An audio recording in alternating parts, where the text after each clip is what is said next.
إن الحمد لله نحمده تعالى ونستعينه ونستهديه ونستغفره ونعوذ بالله تعالى من شرور أنفسنا ومن سيئات أعمالنا من يهده الله فلا مضل له ومن يضلل فلا هادي له وأشهد أن لا إله إلا الله وحده لا شريك له وأشهد أن محمدا عبده ورسوله يا أيها الذين آمنوا اتقوا الله حق تقاته ولا تموتن إلا وأنتم مسلمون يا أيها الناس اتقوا ربكم الذي خلقكم من نفس واحدة وخلق منها زوجها وبث منهما رجالا كثيرا ونساء واتقوا الله الذي تساءلون به والأرحام إن الله كان عليكم رقيبا يا أيها الذين آمنوا اتقوا الله وقولوا قولا سديدا يصلح لكم أعمالكم ويغفر لكم ذنوبكم ومن يطع الله ورسوله فقد فاز فوزا عظيما ثم أما بعد فإن أصدق الحديث كتاب الله وخير الهدي هدي محمد صلى الله عليه وسلم وشر الأمور محدثاتها وكل محدثة بدعة وكل بدعة ضلالة وكل ضلالة في النار.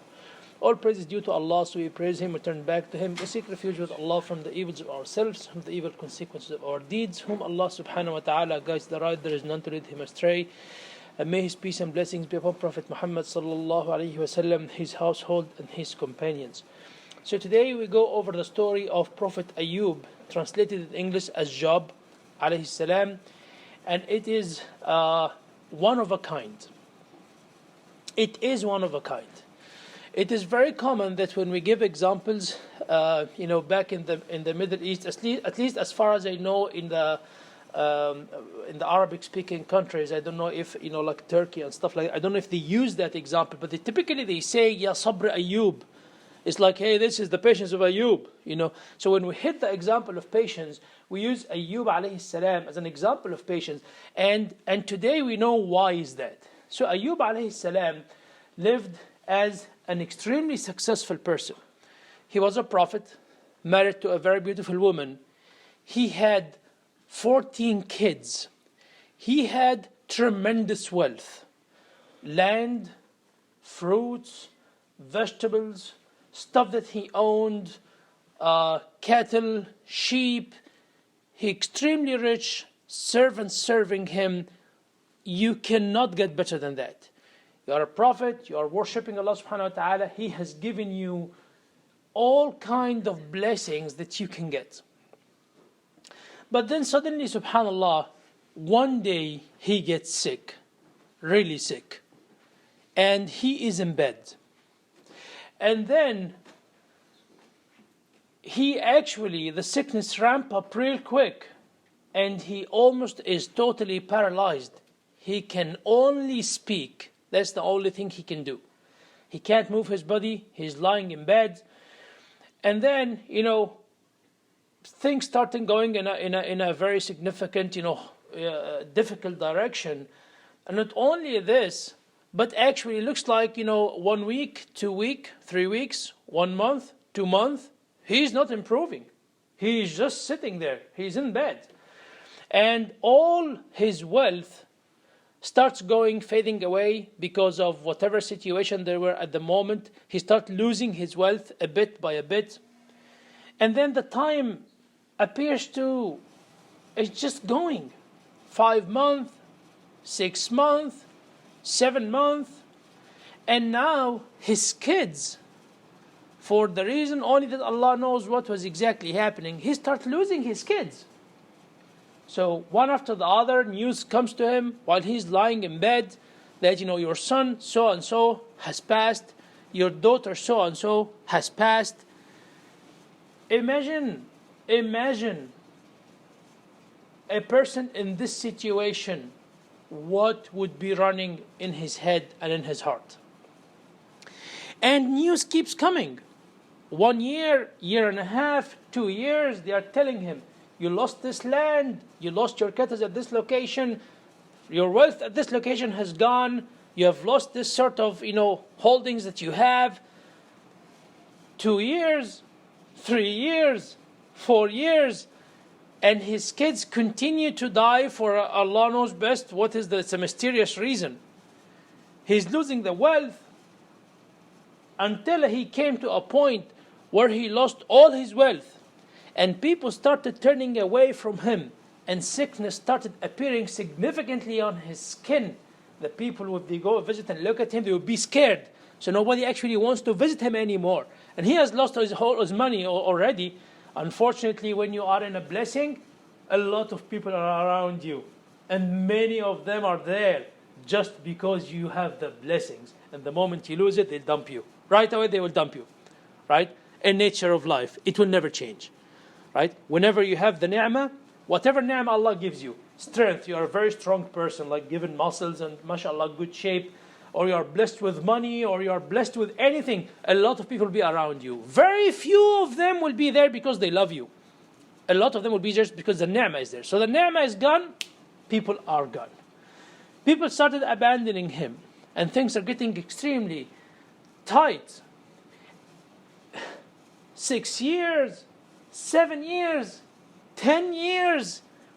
Who can bear that? And his wife go and tell him, you are a prophet. You are in a very difficult situation. Allah listens to your dua. Go ahead, ask Allah, do dua, ask Allah to get you out of this. And he tells her, I'll ask you a question. When this started happening to me, how many years did we live the best life ever? She said it was almost 70 years. We were with all these blessings, and alhamdulillah.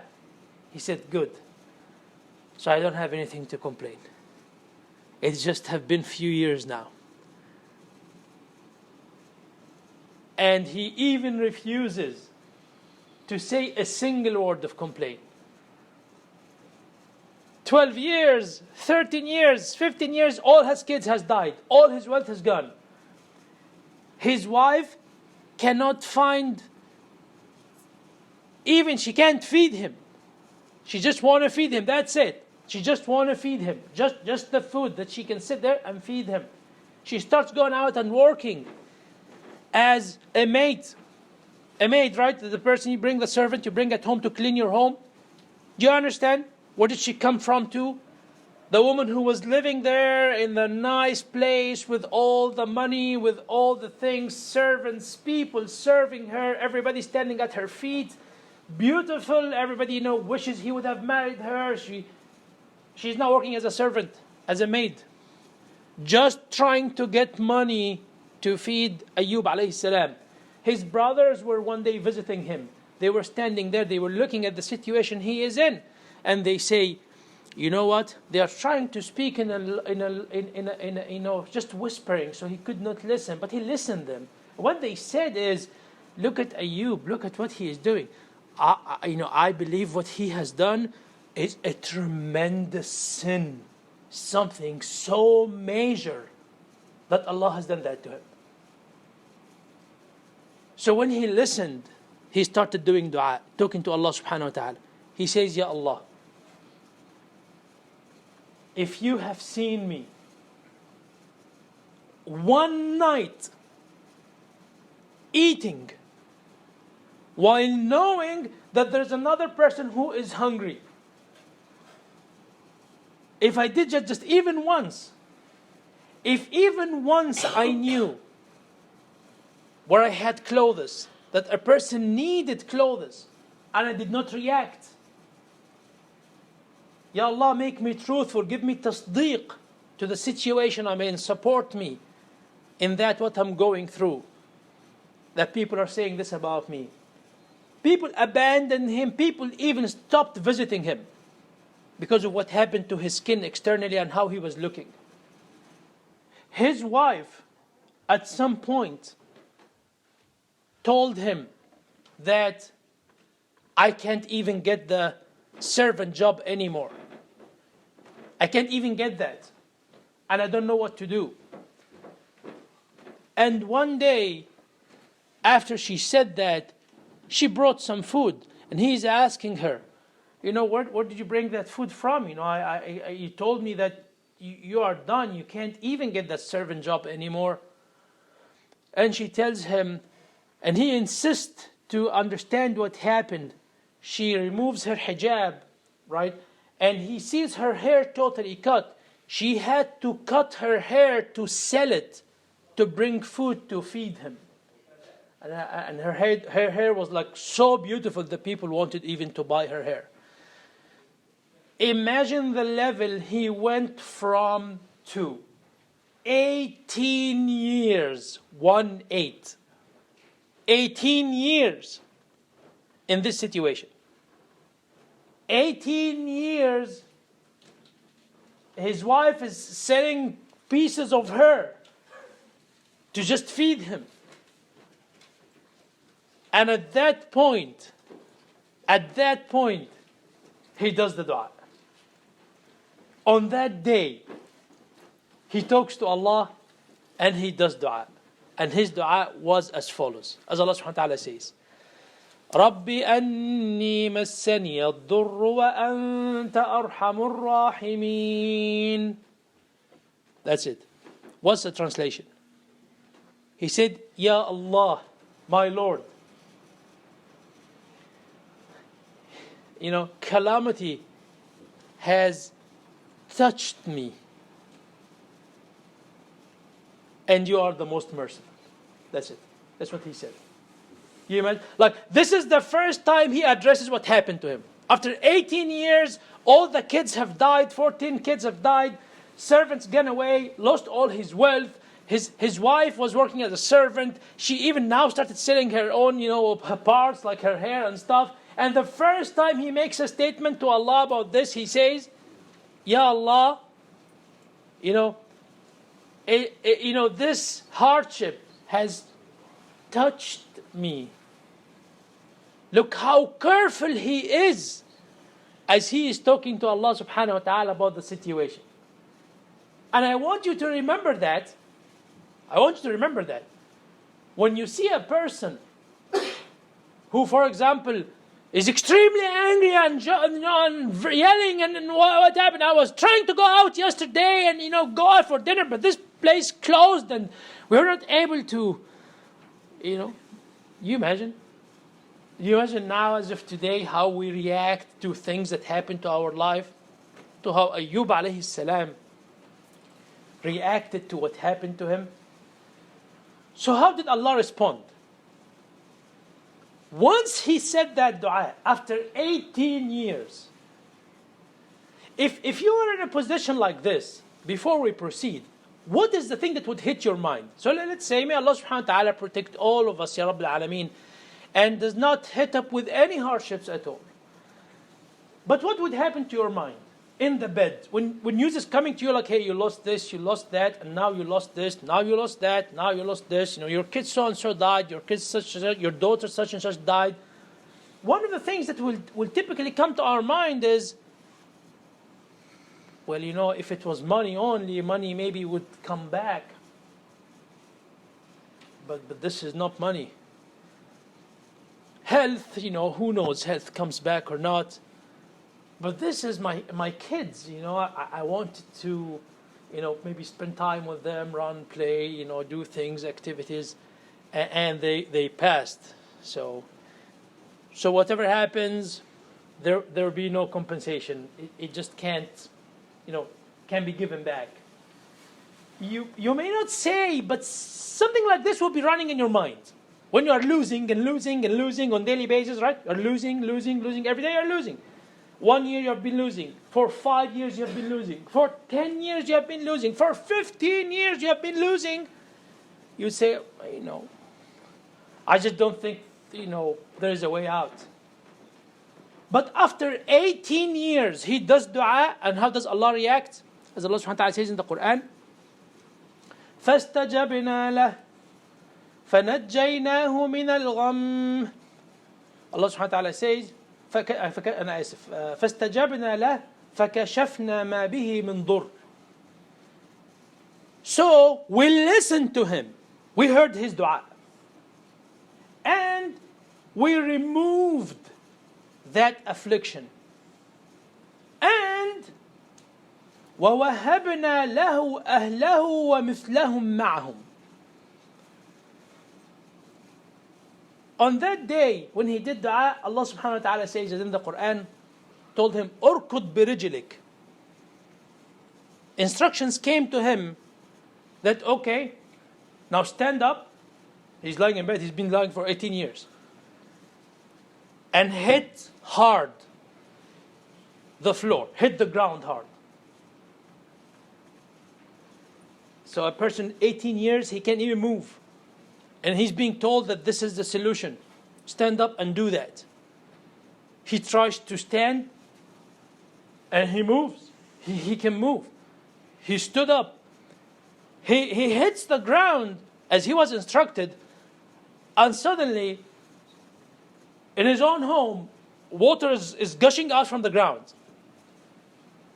And Allah subhanahu wa ta'ala says, هَذَا مُغْتَسَلٌ بَارِدٌ وَشَرَابٌ. Now, take this water, wash and drink in order. He washes with the water, and everything externally on his skin goes away. He drinks the water, and everything he felt inside was washed out. Not only this, but he actually returned back to his youth. And when his wife came back, coming in, she's looking at home, she goes in, she sees this young man sitting there, and she's saying, where is Ayub? Are you visiting here? I mean, Ayub was in bed, and where is he? He says, it's me. And she thinks she's person making fun of her. She says, you look like him, but he was in a very difficult situation for many years now, so I really don't have time to have fun with anybody. So he said, no, it is me. Allah subhanahu wa ta'ala has took over everything that happened. So not only Allah has given him what he lost, he actually, even his wife, Allah returned her as well to her youth. Not only this, but actually Allah gave him kids who looked very similar to the kids whom he lost, plus another amount. He almost had 28 kids. So Allah subhanahu wa ta'ala, when he fixed things for him, what I'm trying to say is what Allah said in the Quran literally, that he gave him back all what he lost plus. وَمِثْلَهُ, meaning not only what he lost, and he was in a very good situation before all this happened, right? He gave him all that plus 1x, plus one more. And Allah subhanahu wa ta'ala comments on this and says, إِنَّ فِي ذَلِكَ لَذِكْرًا. Allah subhanahu wa ta'ala has made in this, Allah has given him that out of His mercy, and a reminder to the worshippers. So it's a reminder for all of us today here. What is it a reminder for? It's a reminder for that you can be in a situation. It will never be as the situation of Ayub alayhi salam. You will never face that. You can't face it. You will never face his situation. But in the situation of Ayub alayhi salam, Allah compensated him and gave him back everything he lost plus. And He can do the same thing for you. That's the one thing you learn. And the second thing is, react to Allah's tests and hardships. They will come. We do ask Allah that they don't come. We do. We do ask Allah to make it easy and to stop tests from us and not test us in anything, in any hardship. But they will come. So when they come, be as polite as Ayub alayhi salam. Be as polite as Ayub alayhi salam. And do dua to Allah. And trust that as it happened, don't say, I just wish Allah makes it over. No. Why would you do this? This is not a good dua. Why would you say, I just wish Allah makes this situation over? You say, I wish Allah makes it over and makes me even better than I was. He is capable. Allah can do that. He can take over that hardship. He can make you even better than the way you were before that hardship that hit you. He can do that. So this is the way you should approach problems that happen to you. Be patient. Watch your tongue. Watch what you say when people ask you, when you are in hardship, and they are asking you, how are things? Think very well before you answer. And make sure to praise and thank Allah and say the good word Because when Allah listens to you and sees you doing that, you will be nearer and closer to really getting this situation over. But be rude, forget about belief, and be a non-believer, and start cursing and saying bad words about all this. Unfortunately, some people do that. They even abandon their belief. They abandon the belief totally when they are hit with a situation. Now, what do you gain? It's a very simple. What do you gain? What did you gain now?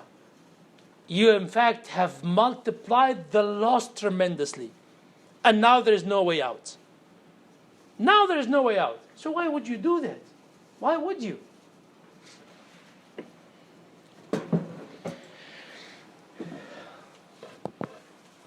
Alhamdulillah, wassalatu wassalamu